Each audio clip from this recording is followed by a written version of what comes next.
Good morning, and it is a beautiful morning. I'm here at the Baltray Standing Stones. I was going to say Banding Stones. The Baltray Standing Stones, which are located overlooking the sea, sort of seas out there, a bit of a distance. And also, when the trees aren't in the way, I can actually see the river Boyne down there. In ancient times, Professor Frank Mitchell said that the sea came all the way into the bottom of this bluff here, where those trees are. All that land between here and the sea has been reclaimed. So when these stones were placed here, probably in the Neolithic, maybe in the Bronze Age, when these stones were placed here, the sea came right up against the bottom of this bluff here. So they were right along the coast. So anyway, this is the larger. There's two stones. There was thought to have been originally three, and this ugly water tower. I try not to get that into my photographs, which is probably why it's a bit of a surprise when people come here and they see it, you know. But anyway, that's an old structure. There are two standing stones, possibly originally three. Oh yeah, I forgot to say, happy Christmas Eve. The larger of the two stones is this one. They're both made of shale. It looks like grey wacky. It looks like the same sort of stone that Newgrange is made from, which is fascinating in itself. This tall, thin one that looks like a hand, you know that it's got this thin edge, and then if you turn this way, it's got that thick edge, you know. Well, it was in 1999 that a friend of mine, a photographer, Michael Byrne, placed his binoculars against the side of this stone and could see that in the distance out to sea it pointed to Rockabill. Now, I've already checked, and because of a bit of haze out there, it's not quite possible to see at the moment. And so Michael had seen this on a trip out here with Richard Moore, the artist, who's a good friend of mine. And Michael told Richard, and Richard and Michael both told me, you know, about this curious happenstance on my first visit to the stones here, which was in, I think it was May of 1999. So more than 23 years ago. And I sort of immediately sort of figured, I said, that's southeast, you know. We had a compass with us, something that we always had in the early days of research, myself and Richard. Richard actually had a big ship's compass. I said, that's southeast. That looks like it might be winter solstice. And I think the gents were sort of a little bit sceptical. I said, I don't know if the sun goes down that far, does it? You know. Anyway, the only way to prove it was to actually come here at the solstice. As it happens, on the winter solstice that year, we took a decision that I was going to go to Newgrange and Richard and Michael would come here, and they came here and, of course, witnessed the sun rising just a little bit to the left of Rockabill, which we're told by the experts is possibly a perfect fit in terms of the fact that the sun at solstice today rises 2 sun widths to the left of where it rose in the Neolithic. So I thought that was fascinating. So it appears that we had discovered a winter solstice alignment, another one in the Boyne Valley. So that made several, Newgrange and Douth and the Douth Henge, although at that time we hadn't yet made our observations at the Douth Henge on summer solstice, which was in June of 2000, the next year. Actually, if you're interested, there is an article about the Douth Henge and the solstice alignment, a new article posted on my blog a couple of days ago. So mythicalireland.com, if you go into the blog, you'll see the article there.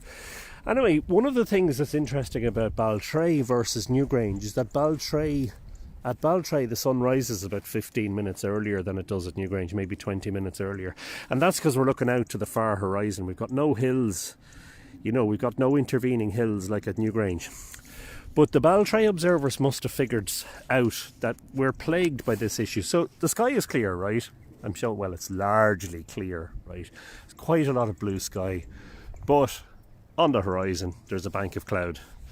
There's a shower cloud there that's moving kind of northeast. And there's another one there. And just where the sun is hopefully going to rise is blocked by cloud. And this is something I just wonder, I'm in the realm of a little bit of speculation here. I just wonder whether repeated observations at Baltray led to them, I mean the builders of the time, seeking higher ground, seeking a site where the sun would have to first of all rise up from the far horizon and then clear an intervening hill, which would lessen the chances of having this cloud blocking the view. So repeated observations over the years here at Baltray by myself and by Richard Moore and by Michael and by several others have shown exactly that issue, that like I got up this morning with a view to maybe coming to Baltray depending on what the weather was like, and I looked out and I said, oh, the sky is clear, great, I'll go out. And on the way out I could see the cloud bank on the horizon, and this is regularly a problem, you know. And then of course, if not cloud, sea fog, you know. So all going well, the sun should rise here, I'm just trying to remember, in about 20 minutes. I think it's 8:38, 8:39 a.m. when the sun rises at Baltray. I actually haven't been here in a few years, so I thought I might make the pilgrimage back. I'm set up for some photography here. I also have the camera around my neck, so yeah. It's not looking good right now. It looks like the sun, we won't see the sun until maybe 10 or 20 minutes after it rises. Now, you know, there's a lot of factors in that, but just having a look there for Rockabill. Rockabill is actually 2 islands, and the larger one has a lighthouse on it. Obviously the lighthouse is wouldn't have been there in ancient times, but that cloud there, that shower cloud there, is breaking up. So I don't know. I don't think we'll see the actual moment of sunrise, but we may see sun after a while. But it's lovely. Anyway, it's lovely to be out and about. I've never been at Baltray on Christmas Eve. But then I was at Newgrange 4 days this week. I was at Newgrange on Tuesday morning, Wednesday morning, Thursday morning and yesterday morning. And I just said, it's a shame that you're leaving Baltray out, Anthony. So I said, look, I made a pledge to myself, you know, set the alarm in the morning, and if it's clear, go to Baltray, because Baltray is very special.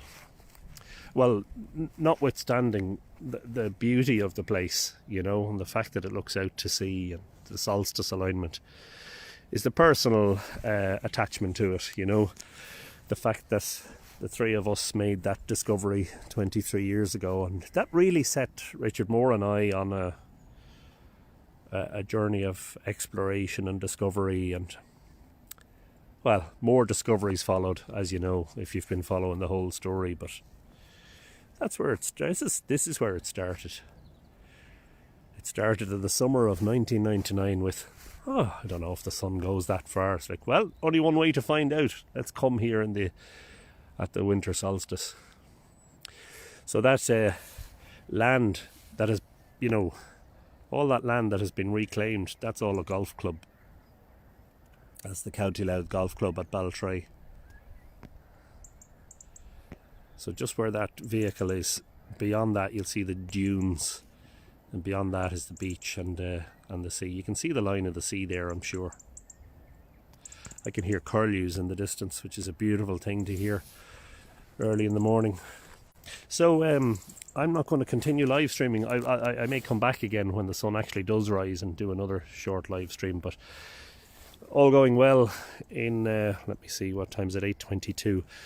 In about 15, 16, 17 minutes, the sun should rise in line with this stone on the horizon there. And actually I can begin to see a slight yellowing of the sky there. Hope you can notice that.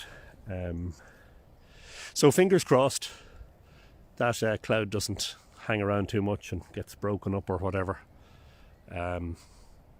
If nothing else, I'll get a few photographs anyway. And hope you're all busy preparing for Christmas, and maybe you're roasting the turkey or stuffing the turkey. Maybe you're making mince pies. Maybe you're doing the last of the wrapping. Apparently we're finished. We're done. We've everything done. So, which is unusual. We normally have stuff to do on Christmas Eve, but we've been very organised this year, I'm glad to say. And I'm going to just quickly say hello to a few people. Daniel McCord is watching from a super cold West Virginia. What time of the day is it there, Daniel? It must be stupid o'clock. But anyway, happy Christmas Eve to you. Yes, I can say it is Christmas Eve there, isn't it? Kim Burke says Merry Christmas, and the same to you, Kim. Thank you. Alwyn Roy Badziak's in the house. Jigwich. Sláinte, Alwyn. Haven't seen you on the live streams in a while. I hope you are keeping well, and a happy Christmas to you and all yours. Brendan Byrne is in the house. Hello, Brendan. Good morning. Wonder what things are like down in Glendalough. Who else? Martina Guest. Happy Christmas to you also. Samantha Healy's in the house. Good morning, Samantha. From Baltray Standing Stones. Oh, I can't see this. Scrolling. Margot Chow is saying, thanks for sharing. Greetings from Galicia. Strong connections there with Ireland, of course, through mythology as much as anything else. 3:23 a.m, says Daniel. Wow, fair play to you. And Samantha says, that's a magical view. Yeah, isn't it lovely? Samantha's in County Down. So, yeah, I'm going to go and get some more photographs, and hopefully we'll get some sort of a glorious scene here when the sun does rise. But as I say, the ancient astronomers must have figured out something that's, it's like when you're at sea level or just about at sea level, this problem of low cloud happens so often, The other thing is that when they were transporting the greywacke, which is slabs just like this, they were transporting the greywacke from Clogherhead. So I'll just show you here. Clogherhead is up here. So they would have been taking the stones in boats down along the sea, and probably actually close to the shore. So, as I said, this is all reclaimed. So they would have been passing here, and then they would have looked up and said, oh, there's the Standing Stones. Now we know that the Boyne River is just coming up on our right. They were like markers, waypoints, way markers, visual cues to say you'll be soon turning into the Boyne. But anyway, Carol School of Harp says Merry Christmas from Slieve, Ring of Gullion, AONB. Well, many happy returns, and I hope it's a nice one.